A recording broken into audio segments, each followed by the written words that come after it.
جناب السلام علیکم۔ سوال یہ آیا تھا کہ جی عبداللہ ابن زبیر رضی اللہ تعالیٰ عنہ سے مرزا صاحب ایک روایت پیش کر رہے تھے کہ بھئی وہ ہاتھ کھول کے نماز پڑھتے تھے۔ تو دیکھیے پیارے بھائی، بات یہ نہیں کہ یہ ہے کہ مرزا صاحب استدلال غلط کر رہے ہیں۔ اس کی وجہ یہ ہے کہ اگر میں بھی اس طرح چاہوں تو میں بھی یہ کہہ سکتا ہوں کہ ابو بکر صدیق رضی اللہ تعالیٰ عنہ جو خلیفہ بلا فضل بالتحقیق ہیں، پہلے خلیفہ ہیں، حضرت عمر کے امام ہیں، حضرت علی کے امام ہیں، حضرت عثمان کے امام ہیں، سب کے امام ہیں، سارے صحابہ کے امام ہیں حضرت ابو بکر صدیق رضی اللہ تعالیٰ عنہ۔ حتیٰ کہ نبی رحمت صلی اللہ علیہ وسلم نے فرمایا کہ انبیاء کے بعد اس دنیا میں اگر کوئی سب سے افضل ہے تو وہ ابو بکر ہے۔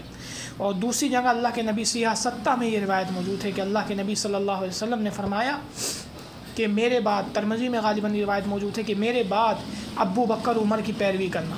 واحد صحابہ میں سے، پوری جماعت جو ہے صحابہ کی، ان میں سے واحد یہ دو پرسنالٹیز ہیں جن کے بارے میں اللہ کے نبی نے فرمایا کہ اگر میں نہ رہوں تو میرے بعد ان کے پیچھے چلنا، ابو بکر اور عمر، یعنی ان کا راستہ جنت کے راستے سے ہٹ نہیں سکتا۔ جبھی تو کہا نا۔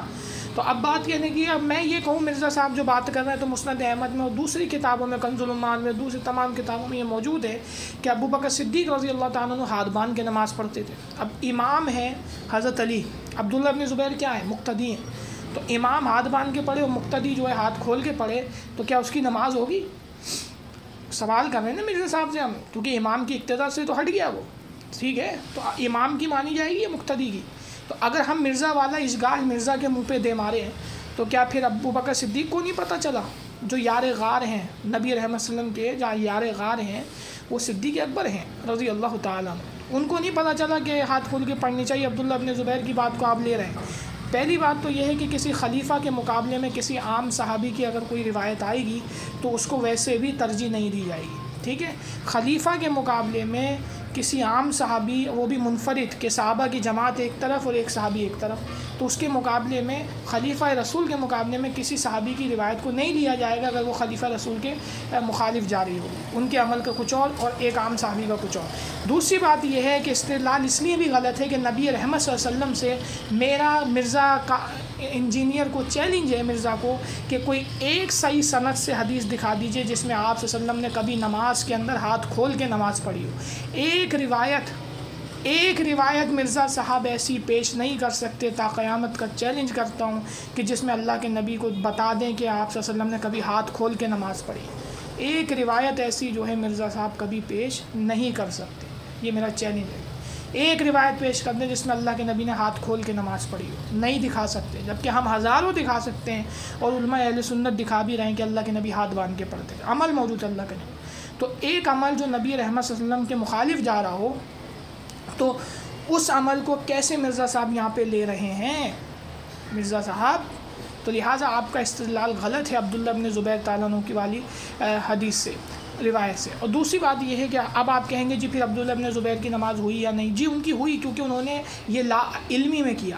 محدثین اس کی دو وجہ لکھتے ہیں، ایک تو یہ کہ ان تک غلط خبر پہنچی، دوسرے یہ وجہ لکھتے ہیں کہ لا علمی، کہ ان کو بیچاروں کو پتہ ہی نہیں تھا۔ جب ان کو پتہ نہیں تھا تو وہ بیچارے کو یہی پتہ تھا کہ ہاتھ کھول کے ہوتی تو وہ کھول کے شروع ہو گئے، ٹھیک ہے؟ ان تک یہ بات پہنچی نہیں۔ بات سمجھ میں آ رہی ہے آپ کے؟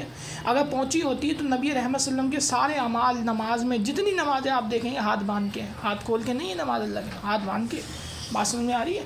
تو جب اللہ کے نبی کی ساری نمازیں ہاتھ باندھ کے، تو عبداللہ بن زبیر کھول کے کیوں پڑھیں گے جان پوچھ کے؟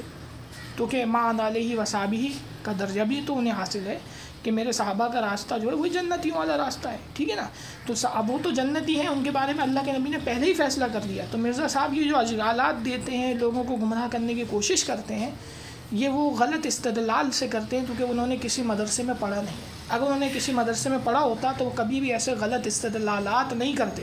اب دوسری بات یہ ہے کہ یہ جو عبداللہ ابن زبیر کا عمل ہے یہ محدثین کے سامنے تھا، امام ترمذی کے سامنے تھا، امام نسائی کے سامنے تھا، امام ابن ماجہ، امام بخاری، امام مسلم، سب کے سامنے تھا، لیکن کسی محدث نے بھی اس سے یہ استدلال نہیں کیا کہ ہاتھ کھول کے پڑھنا جائز ہے۔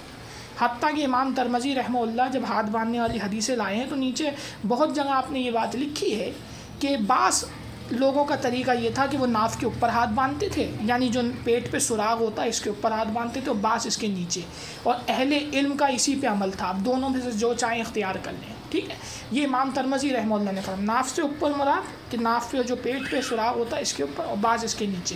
اب محدثین امام ترمذی رحمہ اللہ فرماتے ہیں، سیاستہ کے امام ہیں، بالاجماع سکہ ہیں، آپ تو ساری دنیا جانتی ہے آپ کو، تو امام ترمذی رحمۃ اللہ علیہ فرماتے ہیں کہ اب چاہے کوئی ایسے ناف کے اوپر باندھ لے چاہے ناف کے نیچے باندھ لے، لیکن تیسری کوئی چیز نہیں ہے، ٹھیک ہے، یعنی ہاتھ کھولنا تو دور کی بات ہے، سینے کا عمل بھی نہیں ہے، ٹھیک ہے نا، ناف کے اوپر یعنی پیٹ پہ جو سراغ ہے اس کے اوپر، ناف کے نیچے پیٹ کے سراغ کے نیچے، بات سمجھ میں آ گئی؟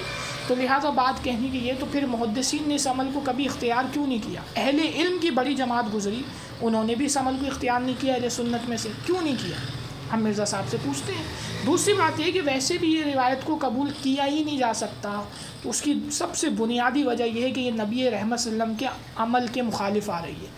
اللہ کے نبی ہاتھ باندھ کے پڑھ رہے ہیں، اور ایک عام صحابی جو ہیں جو خالف خلفۂ راشدین بھی نہیں ہے، ایک عام صحابی وہ جو ہے ہاتھ کھول کے پڑھ رہے ہیں، تو اب آپ صحابی کے عمل کو لیں گے یا پھر نبی رحمت کے عمل کو لیں گے؟ اب آپ صحابی کے عمل کو لیں گے یا چاروں خلفۂ راشدین کا عمل ہاتھ باندھ کے پڑھنا اس کو لیں گے؟ آپ کس عمل کو لیں گے؟